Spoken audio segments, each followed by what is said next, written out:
grande alegria, pela primeira vez como palestrante aqui nessa casa. E a gente hoje vai falar um pouquinho para vocês sobre o que significa filosofia espírita. Só que antes a gente deve abordar alguns assuntos para que a gente possa entender, né? A gente sabe, de acordo aí com o Evangelho segundo o Espiritismo, com o Livro dos Espíritos, né, com as obras básicas, que a doutrina espírita ela é fundamentada em 3 aspectos diferentes. O primeiro deles é o aspecto da ciência, o segundo dele é o aspecto da religião e o terceiro dele é o aspecto da filosofia. E muitas das vezes a gente deixa de lado a compreensão do que significa a filosofia espírita e dá foco somente, né, na parte religiosa ou na parte científica da doutrina.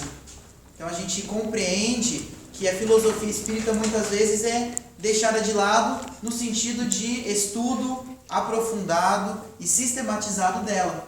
E na verdade ela é peça-chave fundamental para que consigamos compreender o que significa, né, a doutrina espírita nas nossas vidas. Então, para que a gente comece a entender um pouquinho mais, o aspecto científico da doutrina, ele está fundamentado em 2 livros das obras básicas. O primeiro deles é Céu e Inferno, e o segundo deles, o Livro dos Médiuns. Porque esses 2 livros compreendem principalmente, né, a parte científica, porque neles é que estão pautados os estudos aprofundados e metodológicos de Allan Kardec. Principalmente o Livro dos Médiuns, onde Kardec estabelecia um método, uma metodologia, um caminho, né, para se instigar ali a mediunidade nas pessoas. E também um passo a passo de como se organizava uma reunião mediúnica, os tipos de mediunidade. Então tudo isso foi fruto da ciência. Ele observava, comprovava pela experiência e indagava, questionava, perguntava. Então através, né, do trabalho dos médiuns, da metodologia, é que se tem a parte científica. E o Céu e o Inferno, porque ele trata das questões que virão e das questões que nos antecederam. Então, tudo fruto da comprovação científica. Essa é a parte científica. A parte religiosa está principalmente pautada na Gênese e no Evangelho segundo o Espiritismo. O Evangelho segundo o Espiritismo é destinado a trabalhar e discutir sobre as leis morais. Então, se a gente observar em todos os seus capítulos, eles dizem respeito principalmente a alguma parábola de Jesus. Ele diz respeito a uma passagem bíblica. Tudo isso refletido à luz da doutrina espírita. E em todas as suas mensagens, traz-se uma moral. Então, por isso que a religião está ali contida, principalmente, né, que se apresenta no Evangelho segundo o Espiritismo. E na Gênese por quê? Porque na Gênese há a explicação de onde viemos, para onde vamos, quais são os mundos aqui que nós estamos, quais são as tipologias, né, da nossa evolução, enfim. Então ali também está compreendido algumas explicações morais para o nosso entendimento. E aí sobra, né, resta o último livro, o Livro dos Espíritos, que ali compreende-se principalmente a filosofia espírita. E aí, por que a filosofia espírita está compreendida no Livro dos Espíritos? Alguém não conhece o Livro dos Espíritos? Todos conhecem? Então, se a gente abre, a gente identifica que é um livro de perguntas e respostas. E para a gente entender o grande mistério da filosofia, a primeira coisa que nós devemos fazer é perguntar, indagar, como, por quê, onde. Então são perguntas que vão permeando a nossa existência, de onde vim, para onde vou, por que estou aqui, como estou aqui. Então são as perguntas que vão pautando os ensinos filosóficos. Por isso que o Livro dos Espíritos, ele é dedicado à filosofia espírita, para que possamos compreender tudo aquilo que nos cerca, através das perguntas e das respostas aí dos Espíritos. Então, para que a gente consiga compreender, a ciência se utiliza de técnicas de investigação. Então, Kardec propôs uma metodologia pautada no positivismo, né, para compreender a doutrina espírita, ou para estudar. Então, ele tinha como método e princípio, um meio e um fim. Utilizava-se da ordem como princípio, da fé como meio e do progresso enquanto fim. Por isso que a doutrina espírita, em todos os seus livros, e a Gênesis sendo o último livro publicado, no seu último capítulo diz respeito ao progresso. No último capítulo da Gênesis, São Chegados os Tempos, o capítulo 19, ele vai dedicar para explicar para a gente o que vai ser da Terra, o que vai acontecer conosco no futuro. Então, ele se utilizou de uma metodologia para a construção. A mesma coisa do Evangelho segundo o Espiritismo. Cada capítulo, ele diz respeito ao anterior. Então, por exemplo, nós temos o capítulo 5º, chamado Bem-aventurados os aflitos. A gente precisa do entendimento do capítulo 4º e do capítulo 5º para conseguir compreender o 6º, que significa o Cristo Consolador. Então, eu não consigo entender o que o Cristo significa enquanto ele consola, se eu não sei da minha aflição. O que o Cristo vai consolar, se eu não compreendo a minha aflição? Então, percebam que há uma metodologia, há um raciocínio lógico para que isso pudesse acontecer. E, inicialmente, a primeira obra, sendo o Livro dos Espíritos, ele inicia com as perguntas e com as respostas. Por quê? Porque o ser humano, ele é um bicho curioso. Nós somos muito curiosos e gostamos de coisas imediatas. Então, num primeiro livro em que se tinha perguntas e respostas, inicialmente o Espiritismo conseguia minimizar os nossos anseios enquanto curiosidade. Então, a primeira pergunta sendo o que é Deus, e depois lá o que vai nos acontecer no futuro, como é composto o corpo humano, do que é composto o espírito, enfim. Então, são várias perguntas que inicialmente vêm minimizar a nossa curiosidade e também abrir um leque para que os próximos livros, as próximas metodologias pudessem então acontecer. Depois nós temos a filosofia, então, a partir dos resultados que eles estabeleceram nessas investigações, nessas reuniões, nessas experiências, eles puderam chegar a um resultado que nós chamamos de verdades. E aí, com essas verdades é que se tem a filosofia. Mas a gente para somente na verdade? Não. A gente lê a obra e questiona. A gente lê a obra e questiona. Para que a gente consiga ir aos poucos compreendendo aquilo que está ali posto. E uma coisa interessante é que no Livro dos Médiuns, ele sempre propõe que o estudo sistematizado seja feito não somente sozinho, mas sim com várias pessoas, para que o conhecimento seja construído. Porque em uma determinada frase, eu posso tirar ali um ensinamento, uma outra pessoa pode tirar outro ensinamento. E esses conhecimentos vão se construindo. E aí sim, a doutrina espírita vai se firmando aos poucos. Ainda nós temos a religião, que ela vai verificar essa questão da verdade e nos conecta, então, a Deus. Então, para que a gente consiga construir esse tríplice aspecto e fundamentar, eu preciso da ciência, que estuda, eu preciso da filosofia, que indaga e que vai esclarecer, para que a gente construa um conhecimento comum que vai chegar, então, à religião que nos faz conectar com a espiritualidade. Então é por isso que o Espiritismo está fundamentado em 3 aspectos que se complementam, que se conversam, que se dialogam, para que a gente consiga estudar, esclarecer e sublimar, evoluir. Ok? Então, vamos lá, propriamente dito, para a questão da filosofia. Então, quando a gente entende que a filosofia ela é necessária para a pergunta que eu vou fazer, inicialmente, a palavra filosofia, ela vem do grego, né? Philos, que significa amor, e sofia, que significa sabedoria.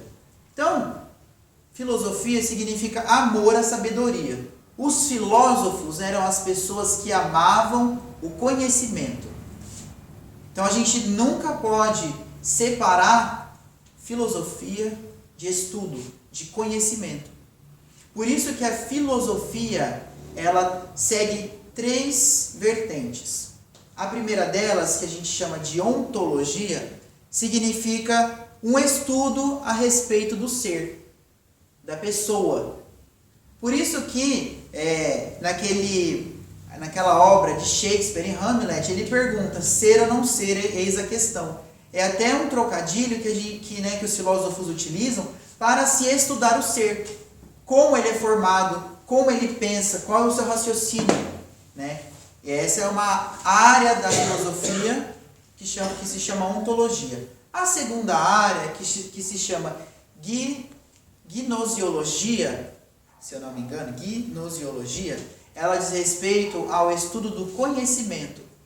Então, primeiro eu preciso estudar o ser para que eu consiga estudar o seu raciocínio. Um ser que pensa, eu preciso estudar o que ele pensa. Então, existe essa parte. E existe a outra que se chama axiologia. Eu tenho um ser, uma pessoa, eu tenho um conhecimento. E o que esse ser faz a partir disso são chamados de valores. Então, a axiologia diz respeito a esses valores. Então, são áreas que o Espiritismo pode explorar para ir compreendendo. E existe um livro muito interessante chamado Introdução à Filosofia Espírita, de Herculano Pires. Herculano Pires é um expoente dentro da doutrina espírita, pelo fato, dos seus feitos, que foi a tradução aí do Livro dos Espíritos. E Herculano Pires, ele faz um trabalho muito sério nesse livro, chamado Introdução à Filosofia Espírita, porque ele vai discorrer sobre o pensamento filosófico espírita. E aí a gente pensa, nossa, mas a gente sempre ouve falar da questão científica, da questão religiosa, e a filosofia, muitas vezes a gente não explora. E esse livro é muito interessante, é um livro bem curtinho, e ele vem contar sobre as metodologias que se tem dentro da filosofia e como elas se assemelham e muitas vezes se encontram com as metodologias do Espiritismo. E aí eu me remeti lá na introdução do Evangelho segundo o Espiritismo, onde Kardec vem discorrer sobre 2 pensadores. Se vocês tiverem a oportunidade de ler as introduções das obras básicas, é muito interessante, porque lá contém informações que vão falar sobre o livro, mas também não só sobre o livro, mas sobre a doutrina espírita. A gente muitas vezes não encontra os 5 princípios básicos da doutrina espírita escritos nas obras básicas, mas a gente esquece de ler a introdução. E lá é que estão os 5 princípios básicos da doutrina espírita. Por exemplo, na introdução do Livro dos Espíritos. E na introdução do Evangelho, ele vem discorrer sobre 2 pensadores. O primeiro deles é sobre Sócrates. E o segundo dele é sobre Platão. E por que ele escolhe esses 2 pensadores para falar? E aí eu fui tentar entender. Esses 2 pensadores, Sócrates e Platão, viveram antes de Jesus, alguns séculos antes dele. Então eles não tinham conhecimento nenhum a respeito do cristianismo. E não tinham conhecimento prévio nenhum a respeito de Cristo. É o que a gente acha, Mas a gente não se dá conta de que houve uma programação reencarnatória para eles e que eles já poderiam ter tido contato com Cristo no plano espiritual. E eles trazem as suas ideias filosóficas muito semelhantes com os ensinos da doutrina espírita. Sócrates não escreveu nada, ele não deixou nenhum registro físico dos seus ensinos. Tudo aquilo que a gente sabe sobre Sócrates vem de Platão, que era um dos seus seguidores, né? Um dos principais seguidores de Sócrates. E as ideias tanto de Sócrates quanto de Platão se conversam com o Espiritismo principalmente. No momento em que Sócrates diz que o mundo, como nós enxergamos aqui, ele não é real. Ele entende que existem dois mundos, o mundo das ideias e o mundo dos sentidos. O mundo das ideias é o local em que o espírito, no caso eles chamavam de alma, em que a alma reside, a verdadeira casa, a verdadeira pátria espiritual. E o mundo dos sentidos é uma passagem, é um lugar momentâneo em que nós estamos passando. Tudo aquilo que eu enxergo aqui é uma cópia do mundo das ideias. Lá no mundo das ideias, primeiramente se fez ou existe, e nós imprimimos uma cópia aqui. Se a gente parar para pensar e começar a estudar a doutrina espírita, vamos compreendendo que existem relações em detrimento a isso. Em que existe um plano espiritual, em que é a nossa pátria verdadeira, a nossa casa verdadeira, e que estamos em um dos mundos, em dos variados mundos de passagem, com uma veste emprestada, que após o desencarne ela se desfaz e voltamos na nossa essência, à nossa casa. Então a gente chama aqui de casa? Não, chamamos aqui de lugar de passagem. E é isso que Platão ele tinha como um dos seus ensinos. Eu achei isso muito interessante, porque muitas vezes a gente não para pensar que um simples ou uma simples passagem filosófica que muitas vezes aprendemos na escola, ela diz respeito à nossa doutrina. E ainda Platão, ele acreditava que aqui nós vivíamos em uma prisão. Por isso é que existe o mito da caverna de Platão.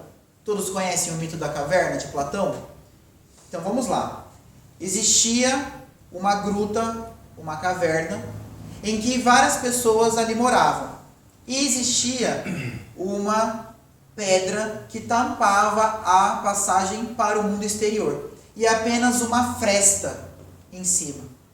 E aí, no momento em que entrava luz por aquela fresta, eles viam refletido, né, na parede da caverna sombras.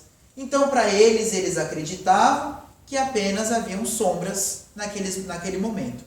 E eles viviam então acorrentados.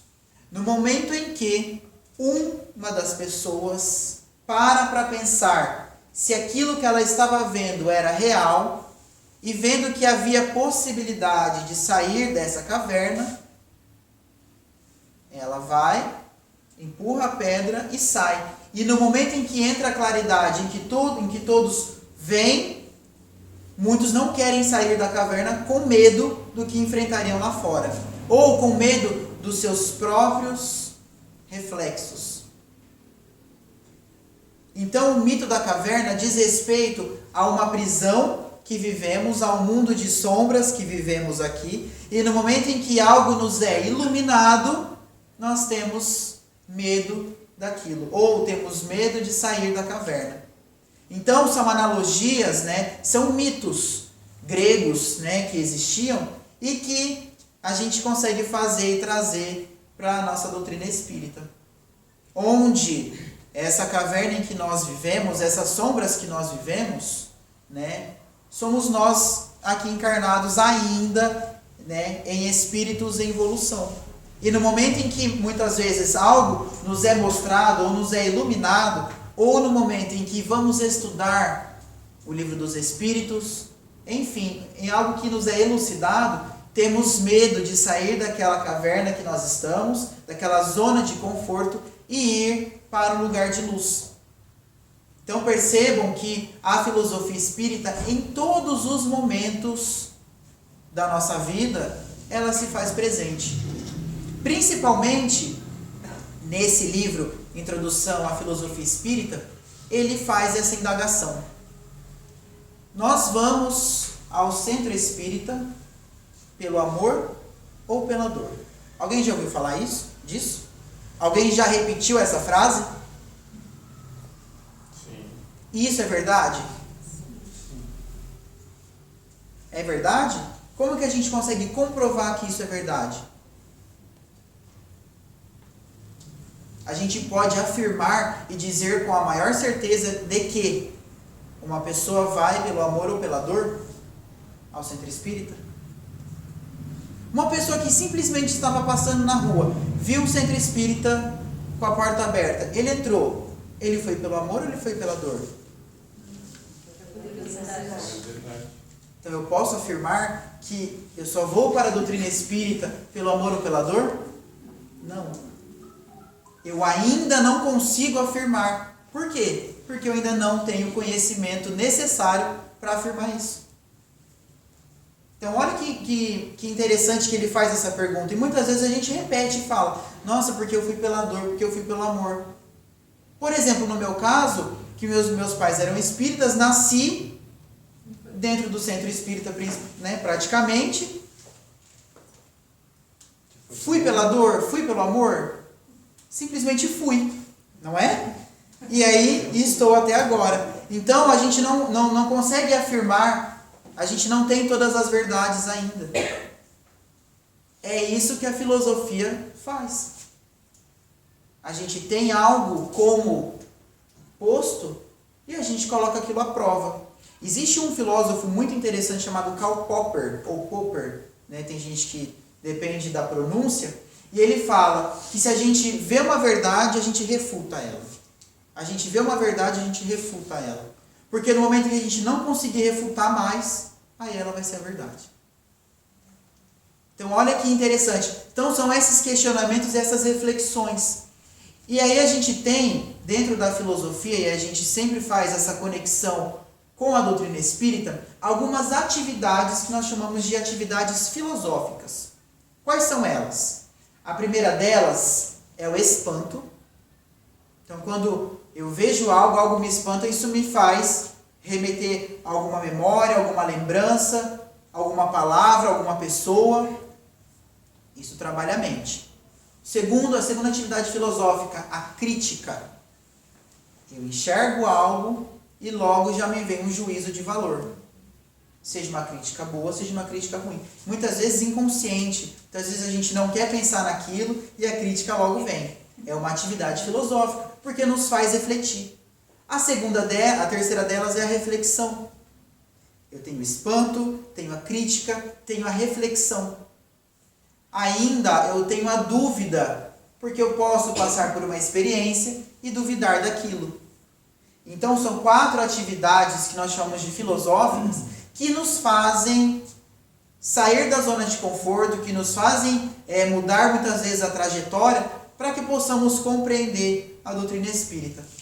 Então, imaginem que em 1857, que foi o ano da publicação do Livro dos Espíritos, né, que foi a primeira obra, há mais de 160 anos, imaginem uma doutrina nova que falava e que dizia, né, da comunicabilidade com os espíritos que já estavam desencarnados, o quanto isso não foi posto à prova. O quanto isso não criou curiosidade nas pessoas e muitas vezes revolta, e fizeram com que as pessoas perguntassem, refletissem, indagassem, quisessem refutar. Na Gênese, na primeira parte, no primeiro capítulo da Gênese, o Kardec, junto com os espíritos da codificação, vem nos contar que ainda não existiu cientista sequer que conseguiu refutar a doutrina espírita, pois se ele o fizesse, a doutrina espírita não existiria mais. E aí eu fiquei perguntando, mas o porquê que a gente ainda não conseguiu refutar a doutrina espírita? Porque ela não é uma doutrina ditada pelo homem. o homem foi um mero instrumento, porque a doutrina espírita é uma doutrina dos espíritos. Então, somente os espíritos é que vão conseguir refutar algum dia. E não nós ainda encarnados aqui. Por isso que a gente tem que prestar atenção nos seus mecanismos. Percebam como a filosofia, por mais que a gente não diga que é um ato filosófico, estamos fazendo. No momento em que eu penso, no momento em que eu reflito sobre algo, no momento em que eu duvido de algo, no momento em que eu critico algo, são atividades filosóficas. E ainda, Herculano Pires vem nos dizer que a filosofia espírita é responsável pelo entendimento e esclarecimento da doutrina espírita. Imaginemos que só existisse ciência ou só existisse religião. Iríamos ao centro espírita, ouviríamos aquilo que está sendo falado e sairíamos pelaquela porta e nada disso seria absorvido, refletido, perguntado. Ou se estudássemos apenas o que está escrito e não refletíssemos, estudássemos e colocássemos em prática. Então a filosofia, ela permite com que eu reflita sobre e eu fale, será que o que eu estou fazendo condiz com aquilo que eu estou estudando?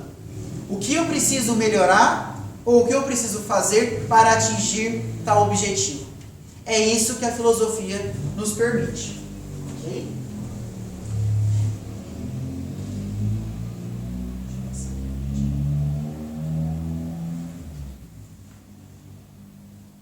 Então, quando o homem pergunta, interroga, cogita, que ele quer saber como, ele quer saber o porquê, tudo isso diz respeito a, então, uma atividade filosófica.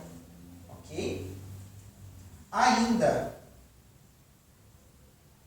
no aspecto filosófico, o Espiritismo preocupa-se com os problemas do homem, com as suas dúvidas, as suas questões, a sua condição de ser em busca da divindade. E é por isso que no Livro dos Espíritos ele está ali contido. Na ontologia, nós temos o estudo do ser. E para o Espiritismo, o ser é composto de 3 partes. Quais são elas? O ser humano é composto de 3 partes. Quais são elas? Matéria, espírito e perispírito. E o Espiritismo dá conta de estudar os 3? Sim. Então o Espiritismo também compreende a ontologia. O estudo da matéria, o estudo do espírito e o estudo do perispírito é uma atividade filosófica dentro da doutrina espírita. No momento em que o Espiritismo estuda o conhecimento através das leis morais, através do céu e inferno, através da Gênese, ele está estudando uma atividade filosófica vinda da gnosiologia.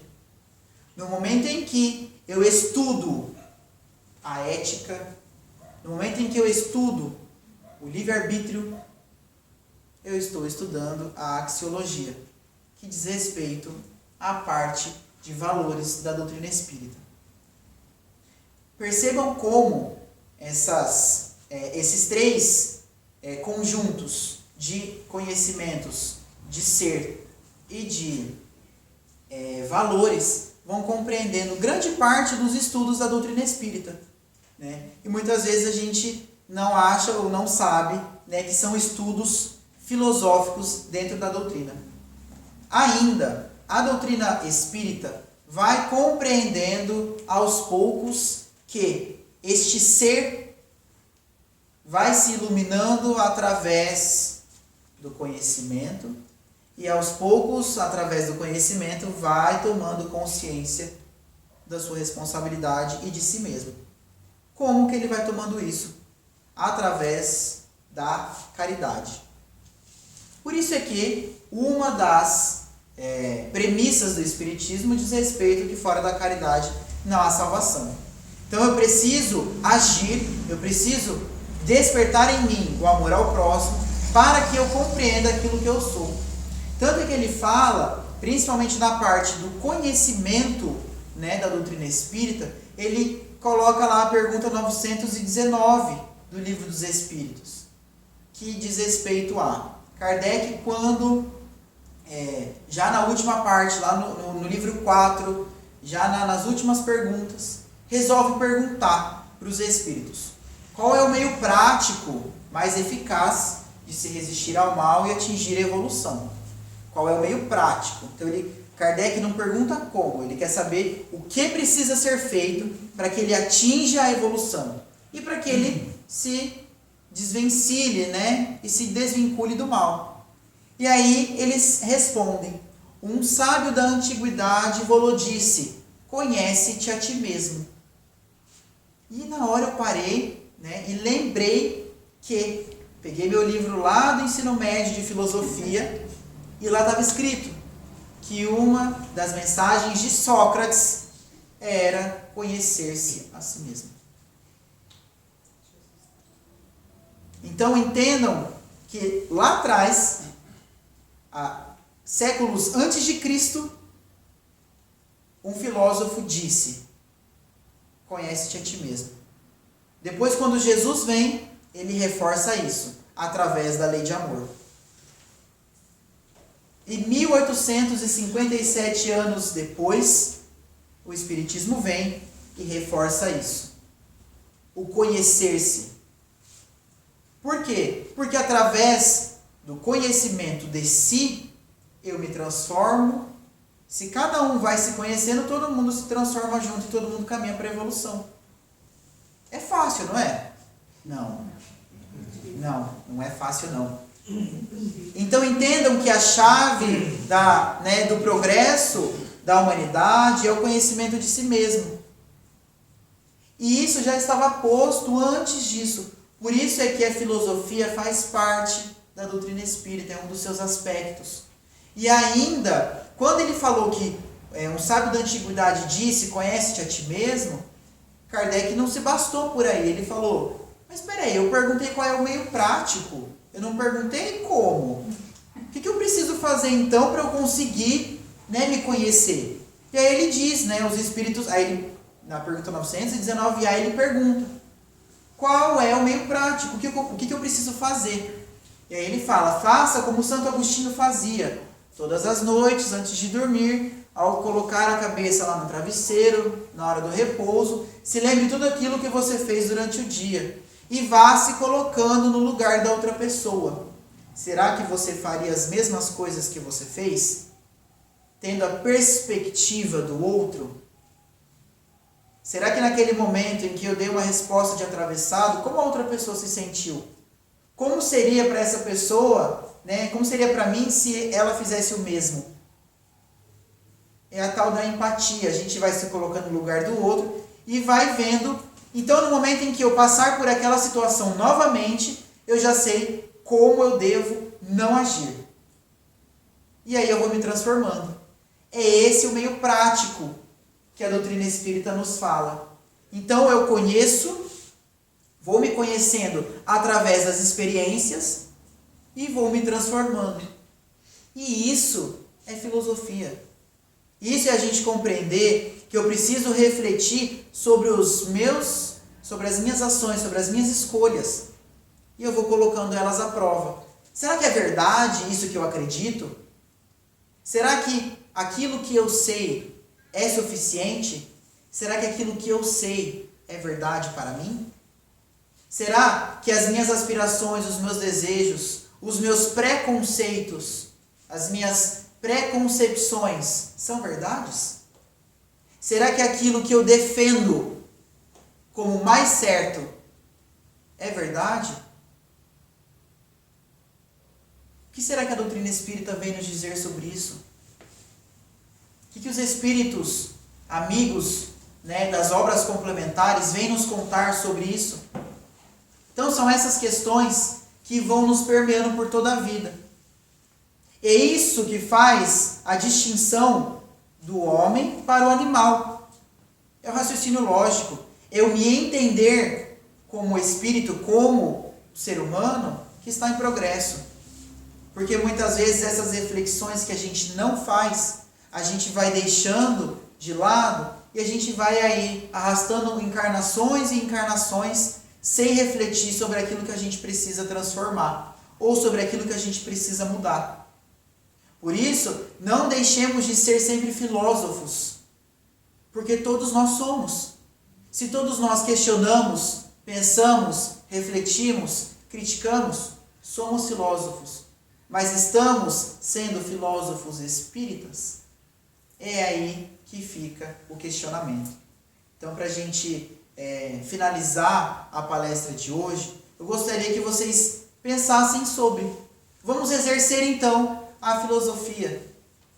Será aquilo que eu estou aqui encarnado, não que eu sou realmente, porque eu não vou conhecer a minha essência somente no momento em que eu voltar à minha casa espiritual, à minha verdadeira casa, que é lá.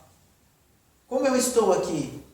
Será que eu me lembro da minha programação reencarnatória que eu fiz enquanto estava na minha verdadeira essência? E aqui eu estou, simples, esquecido de tudo aquilo que eu propus.